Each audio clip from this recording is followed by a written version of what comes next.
Good evening.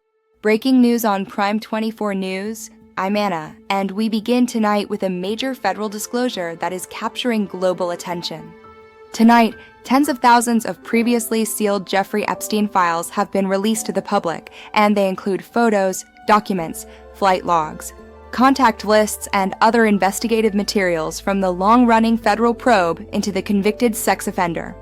The release comes after months of political debate and legal pressure following passage of the Epstein Files Transparency Act, which required the U.S. Department of Justice to make unclassified records public by December 19th.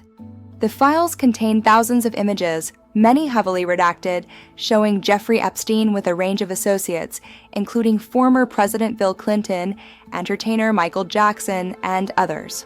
In several photos, Clinton appears alongside Epstein and his longtime associate Ghislaine Maxwell, although none of the individuals in the images have been accused of wrongdoing based on these materials. Officials also released interior photos of Epstein's properties, including his Manhattan townhouse and his private island, known as Little St. James in the U.S. Virgin Islands. While the initial drop includes documents and images dating back many years, much of the material remains heavily redacted or partially obscured to protect the identities of victims and sensitive investigative details, according to Justice Department officials. The release has renewed scrutiny of Epstein's extensive network and reignited public interest in the circumstances surrounding his 2019 arrest and subsequent death in jail.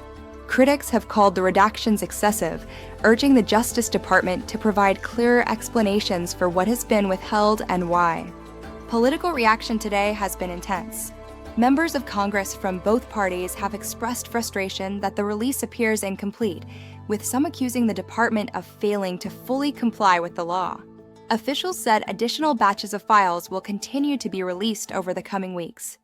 Lawmakers who champion the transparency law noted that the public deserves full access to unclassified investigative materials, including emails, call logs, court records, and photographs, but emphasized that victim privacy remains a paramount concern. Tonight, analysts caution that while the newly released files provide broader visibility into Epstein's movements and connections, they do not necessarily answer lingering questions about the operation of his network or identify new legal targets. This remains a rapidly developing story. Prime24 News will continue to monitor updates and report on new developments as additional Epstein files are made public. In closing, thank you for joining us on Prime24 News. I'm Anna. If you found this report informative, please like, subscribe, and follow us for continuing coverage and updates.